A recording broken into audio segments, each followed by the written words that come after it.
जिसके हृदय में भगवान ना राम नहीं, उनका नाम नहीं। मैं तो कहता हूं चलता फिरता मुर्दा है, मनुष्य है ही नहीं। और मुर्दा कुछ बोलेगा नहीं, और बोलेगा भी तो करहाता हुआ अधमरा जैसा बोलेगा।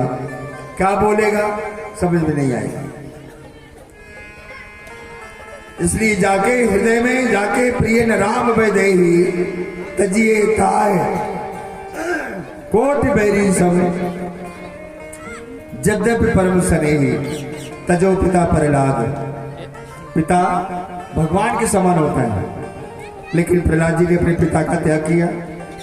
तजो पिता प्रहलाद विभीषण बंधु, विभीषण ने अपने भाई का, भाई भी पिता तुल्य होता है, लेकिन भाई के पास सब कुछ था, हृदय में भगवान नहीं थे। इसलिए विभीषण ने रावण को छोड़ा। तजो पिता प्रहलाद विभीषण बंधु भरत महतारी। भरत ने अपनी मां को मां नहीं कहा, जिसने भगवान को वनवास दिया था। और बलि गुरु तजो, बलि महाराज ने अपने गुरु को त्याग दिया। कंत ब्रजवंता, ये कथा आप कल सुनेंगे। भयो मद मंगलकारी, सबका मंगल हुआ, जाकी को विदा करे। सबका मंगल हुआ, किसी का मंगल नहीं हुआ तो गुरु जी आप बैठे रहिएगा, जो होना है वो होके रहेगा। तत्काल महाराज हाथ में जल लिया। गुरु जी बोले चेला तो पगला गया है, कम से कम कल्याण करने के लिए कुछ बाधा डालो। ऐसा अन्य पुराणों में लिखा है कि गुरु जी जो थे वो जो जलेरी थी टोटी, सागर जिससे पानी निकलता है, वहां बैठे गए। भगवान समझ गए, भगवान समझ गए कि मुझको पाने के लिए समदृष्टि चाहिए। समदृष्टि माने एक दृष्टि चाहिए, और गुरु जी की दो दृष्टि है। जब ये जानते हैं मैं भगवान हूं तो बाधा बनने हैं, इसलिए जो बाधा बनने वाली दृष्टि है उसको हटा देना चाहिए। कुशा में से एक तिनका निकाला और टोटी में जो डाला, शुक्राचार्य जी की आंख तब से जय जय सीताराम। क्योंकि दान करने में अगर कोई बाधक बनता है उसकी यही दुर्दशा होती है। समझ में आ रहा नहीं आ रहा है? ऐसे ऐसे करो ना, समझ में आवे तो। दान करने में जो बाधक बनते हैं, अरे साहब हर साल कथा होती है, वो जाने कितनी बातें। तो ऐसे गुरु की क्या करना चाहिए भगवान जानते हैं, क्योंकि कथा में भी समदृष्टि चाहिए, सम्माने बराबर में।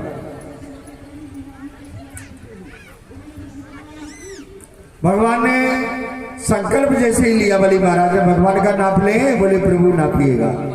एक पग में पूरी पृथ्वी और दूसरा पग ब्रह्मलोक। ब्रह्मा जी ने देखा मेरे प्रभु के श्री चरण है, जल लिया कमंडल से, चरण धोए, चरण धोकर कमंडल में विराजमान कर लिया।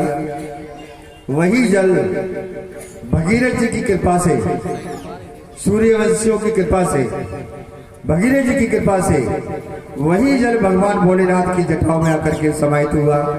और भगीरथ जी की कृपा से गोमुख से गंगा महारानी के रूप में प्रकट होकर इस भूतल पर, इस भारत पर, और विशेष तौर से हमारे उत्तर प्रदेश के लिए सींचता हुआ पतित पावन कतोरी माँ गंगा, सबको भगवान से मिलाने योग्य बनाने वाली माँ गंगा आज बह रही है। बोलिए गंगा महारानी की। तीसरा पग कहाँ रखे? बड़ा लंबा महाराज प्रकरण है, लंबा प्रसंग है, समय भागता है तेजी से। तो बलि महाराज बोले भगवान एक प्रश्न करना चाहता हूं, आप अगर आज्ञा दे दे तो। दान बड़ा होता है या दानी बड़ा होता है?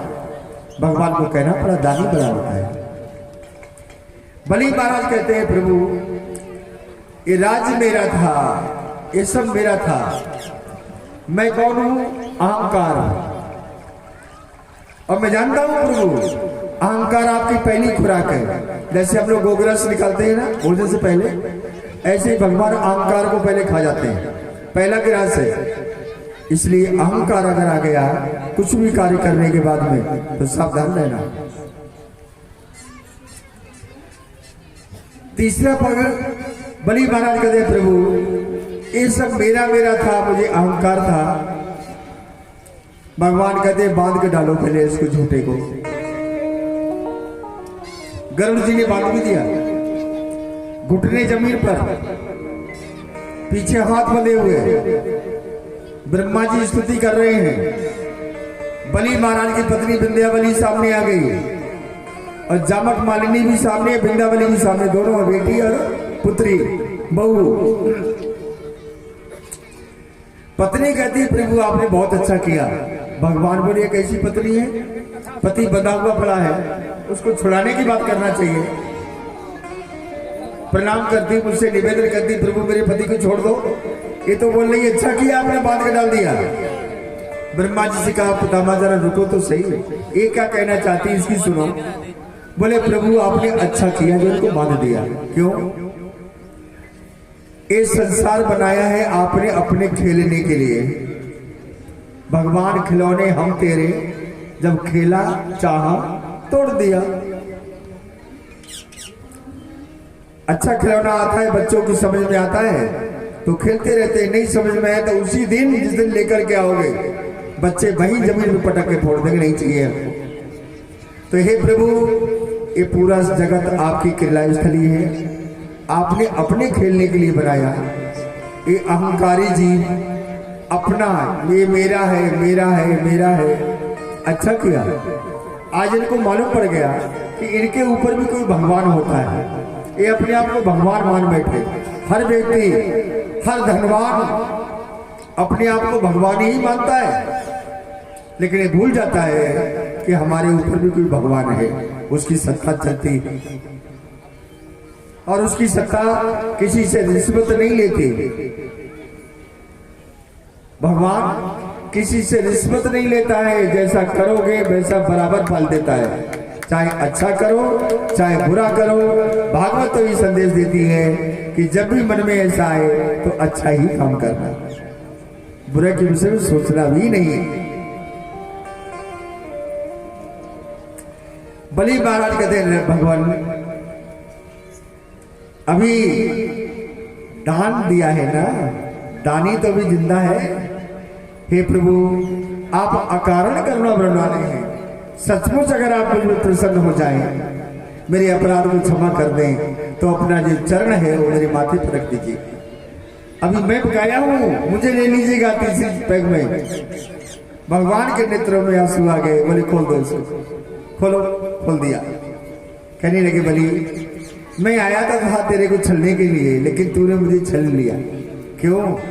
तेरी प्रेम भरी भक्ति से है मेरे मन में गई समाये भक्तन की प्रेम भरी भक्ति, और मैं तो हूं भगतन को दास, भगत मेरे मुकुटमणि।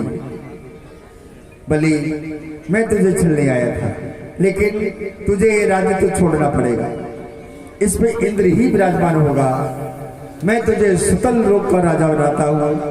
बलि महाराज कहते हैं भगवान भले ही मुझे राजा नहीं आप भिखारी बना दें, लेकिन मेरा निवेदन है जब भी मेरे नेत्र खुलेंगे मुझे आपका दर्शन होना चाहिए। भगवान ने ऐसा महल दिया इसको जहां बलि महाराज नेत्र खुलते हैं तो दरबान बनकर के भगवान खड़े हैं। दरबान बनकर के, गेट कीपर जिसे कहते हैं। लक्ष्मी जी को बड़ा असमंजस हुआ। नारद जी से पूछा, नारद तुम्हारे पिताश्री का दर्शन बहुत दिन से नहीं हो रहा है। बोले वो तो नौकरी कर लिए। कहाँ? बलि महाराज किया। काहे की? चौकीदार की। कब आएंगे? बोले जब तक रिटायर नहीं होंगे तब तक नहीं आएंगे, तो आप ही चली जाओ। लक्ष्मी जी वहां गई बलि महाराज के यहाँ।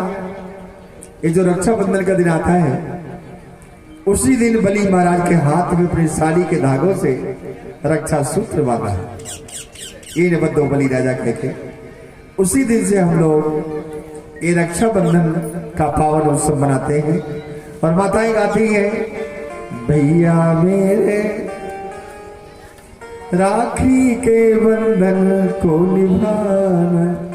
उसी दिन से चला रहा है। बलि महाराज को जब मालूम पड़ा कि साक्षात परम्बा जगदम्बा जगत जननी है, ममता करुणा दया क्षमा की मूर्ति साक्षात लक्ष्मी जी मेरे घर में मेरी बहन बन करके आई हैं। दोनों जुगल का दर्शन किया, आरती उतारी, पूजन किया और भगवान का दर्शन करके अपने आप को गदगद हुए। सुखदेव जी महाराज कहते हैं, मैंने संक्षेप में आपको ये सुंदर प्रकरण सुनाया। जो सुनते हैं, सुनाते हैं, तमाम झंझटों से मुक्त हो जाते हैं।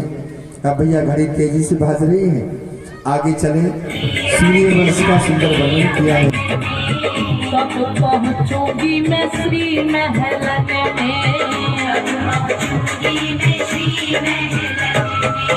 तेरी सखी आज ला दिया मन में।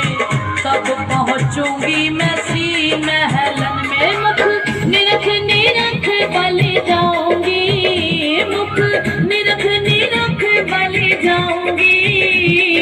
हाँ, बधाई लेके आऊंगी, अरे हाँ बधाई लेके आऊंगी, बधाई लेके आऊंगी। मैं तो भानु बाबा के डिंग जाऊंगी, मैं तो भानु बाबा के डिंग जाऊंगी। हाँ, बधाई लेके आऊंगी, अरे हाँ बधाई लेके आऊंगी, बधाई लेके आऊंगी। मैं तो भानु बाबा के डिंग जाऊंगी, मैं तो भानु बाबा के डिंग जाऊंगी।